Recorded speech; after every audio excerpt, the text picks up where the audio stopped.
صدیوں سے مسلمان ایک ایسے وقت کا انتظار کر رہے ہیں، ایک ایسی شخصیت کا انتظار جس کے بارے میں کہا جاتا ہے کہ جب زمین ظلم اور ناانصافی سے بھر جائے گی تو وہ ظاہر ہوں گے اور وہ دنیا میں انصاف قائم کریں گے۔ جی ہاں، میں بات کر رہا ہوں اس عظیم شخصیت کی جسے اسلام میں امام مہدی علیہ السلام کہا جاتا ہے۔ اسلامی دنیا میں امام مہدی علیہ السلام کا ذکر صرف ایک کہانی نہیں بلکہ ایک ایسا وعدہ ہے جس کے بارے میں مختلف روایات میں اشارے ملتے ہیں، اور یہی وجہ ہے کہ ہر دور میں لوگ یہ سوال کرتے ہیں کب وہ لمحہ آئے گا جب امام مہدی علیہ السلام دنیا کے سامنے ظاہر ہوں گے۔ لیکن آج اس وقت سوشل میڈیا پر ایک نئی بحث شروع ہو چکی ہے، ایک ایسا دعویٰ جس نے ہزاروں لوگوں کو حیران اور پریشان کر دیا ہے۔ کچھ لوگ کہہ رہے ہیں کہ اس سال رمضان کی 27ویں رات کو ایک ایسا واقعہ ہونے والا ہے جو پوری دنیا کو ہلا کر رکھ دے گا۔ بعض لوگوں کا دعویٰ تو یہاں تک ہے کہ یہی وہ رات ہو سکتی ہے جب امام مہدی علیہ السلام کا ظہور ہوگا۔ آج کی ویڈیو میں ہم اسی سوال کی تہ تک جائیں گے کہ اصل اسلامی روایات کیا کہتی ہیں، اور کیا 27 رمضان کو یہ دعویٰ حقیقت یا محض ایک افواہ ہے۔ امام مہدی علیہ السلام کون ہوں گے؟ اسلامی روایات کے مطابق آخری زمانے میں ایک ایسی شخصیت ظاہر ہوگی جس کا نام تاریخ کے صفحات میں ہمیشہ کے لیے نقش ہو جائے گا۔ نبی کریم صلی اللہ علیہ وسلم نے خبر دی کہ جب دنیا ظلم، فتنوں اور ناانصافی سے بھر جائے گی تو اللہ تعالیٰ اس امت میں سے ایک شخص کو اٹھائے گا جو زمین کو عدل و انصاف سے بھر دے گا۔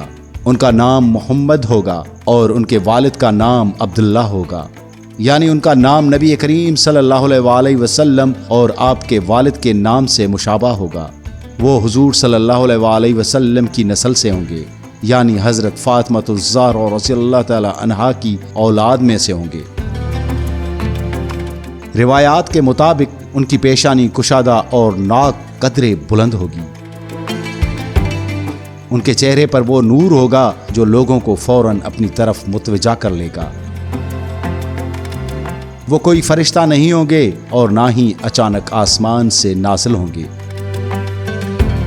بلکہ وہ ایک عام انسان کی طرح اسی دنیا میں سے پیدا ہوں گے، انہی گلیوں میں پلیں گے اور لوگوں کے درمیان زندگی گزاریں گے۔ مگر وقت آنے پر اللہ انہیں ایک خاص ذمہ داری عطا فرمائے گا۔ روایات کے مطابق امام مہدی علیہ السلام کا ظہور کسی عام وقت میں نہیں ہوگا۔ اس وقت دنیا میں فتنوں کی کثرت ہوگی اور انسانیت ایک مسیح کی تلاش میں ہوگی۔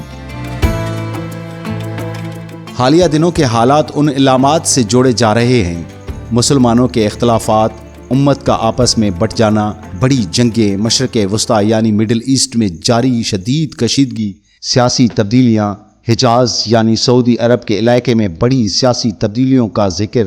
مشرق وسطیٰ اس وقت مکمل جنگ کے حالات میں ہے۔ ایران اور اسرائیل کے درمیان کشیدگی، فلسطین میں جاری مظالم، اور سعودی عرب، قطر و متحدہ عرب امارات تک پھیلے ہوئے اثرات اس بات کی طرف اشارہ کرتے ہیں کہ شاید یہ وہی سلسلہ ہے جس کا ذکر صدیوں پہلے کیا گیا تھا۔ بعض لوگ اس آگ کا ذکر بھی کرتے ہیں جو مشرق کی سمت سے ظاہر ہوگی، جسے آج کے دور کے جنگی شعلوں سے تعبیر کیا جا رہا ہے۔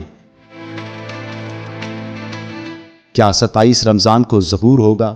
اب سوال یہ ہے کہ 27 رمضان کی بات کہاں سے آئی؟ اس دعوے کے بنیاد چند ایسی روایات پر ہے جن میں رمضان کے مہینے میں ایک عظیم آواز یعنی چیخ کا ذکر ملتا ہے جو لوگوں کو چونکا دے گی۔ بعض لوگوں کا خیال ہے کہ اگر یہ آواز رمضان کے آخری عشرے میں ہونی ہے اور شب قدر کی اپنی ایک اہمیت ہے تو شاید وہ 27ویں رات ہو۔ معتبر علماء اور عصر حاضر کے ماہرین کا کہنا ہے کہ امام مہدی علیہ السلام کا ظہور برحق ہے، لیکن کسی مخصوص دن یا تاریخ یا سال کا تعین کرنا درست نہیں۔ یہ ایک غیبی معاملہ ہے جس کا علم صرف اللہ تعالیٰ کے پاس ہے۔ ماضی میں بھی ایسے کئی دعوے غلط ثابت ہو چکے ہیں۔ ہم ٹیکنالوجی کے دور میں تو جی رہے ہیں مگر انسانیت کے زخم گہرے ہوتے جا رہے ہیں۔ فلسطین کی سرزمین پر بہتا خون اور دنیا کی خاموشی ہمیں یہ سوچنے پر مجبور کرتی ہے کہ کیا ہم واقعی اس آخری مرحلے پر کھڑے ہیں غیب کا علم صرف اللہ کے پاس ہے۔ ہم نشانیاں دیکھ سکتے ہیں اور حالات کا تجزیہ کر سکتے ہیں، مگر یقین کے ساتھ کچھ نہیں کہہ سکتے۔ وقت ہی بتائے گا کہ تاریخ کا اگلا باب کیا ہوگا۔ شاید یہی وہ راز ہے جسے اللہ نے اپنے علم میں چھپا رکھا ہے۔ امید کرتے ہیں دوستو آج کی ویڈیو آپ کو ضرور پسند آئی ہوگی۔ ملتے ہیں ایک اور ویڈیو میں، تب تک کے لیے اپنے RJ سید عبدالوہاب شاہ جیلانی کو دیجیے گا اجازت۔ اللہ حافظ۔